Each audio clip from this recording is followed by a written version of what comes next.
Hello दोस्तों, राधे राधे। स्वागत है आपका हमारे चैनल में। आज मैं आपको सुनाने जा रही हूँ बहुत ही रोचक कहानी, प्रसाद या अभिशाप। दोस्तों, कहानी को पूरा ज़रूर सुनिएगा।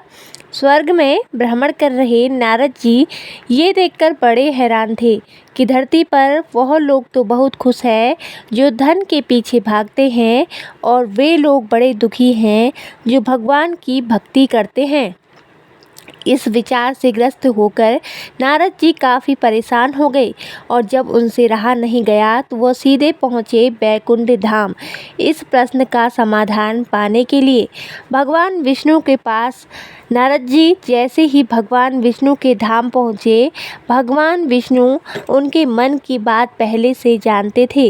विष्णु भगवान ने नारद जी से कहा, चलो धरती लोक पर चलते हैं और आपके प्रश्न का समाधान पाते हैं। दोनों साधु का वेश धारण कर धरती लोक पर पहुँचे।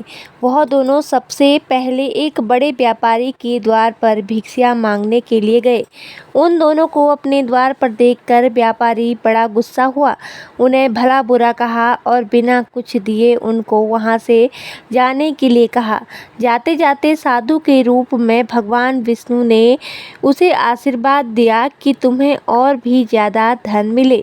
नारद जी को यह देखकर बड़ा आश्चर्य हुआ, लेकिन वह कुछ नहीं बोले और भगवान विष्णु के साथ चलते रहे। थोड़ी देर बाद वह एक बूढ़ी माँ की कुटिया पर पहुँचे। वह गरीब बूढ़ी एक छोटी सी कुटिया में रहती थी।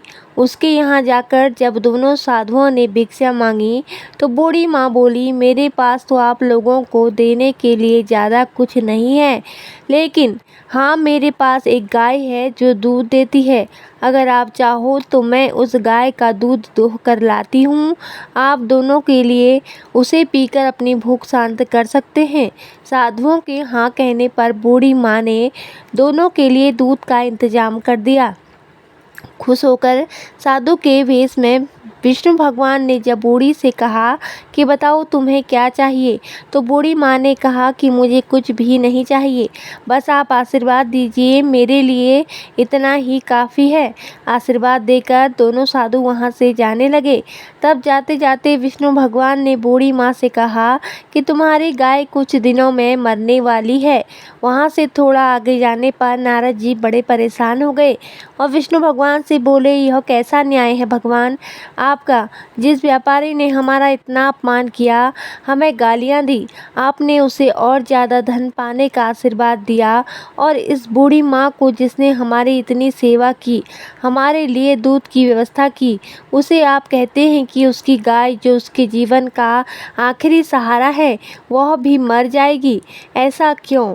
नारद जी के सवालों को शांत करने के लिए भगवान जी ने चेहरे पर मुस्कान के साथ कहा कि मैंने उस व्यापारी को जो आशीर्वाद दिया, दरअसल वो उसके लिए श्राप था। उस व्यापारी का मन पूरी तरह से धन कमाने में फंसा हुआ है, और अगर उसे और ज़्यादा धन मिलेगा तो वह आखिर समय तक उसी धन के पीछे भागता रहेगा और अगले जन्म में सांप बनकर उसके पास कुंडली मार कर बैठा रहेगा।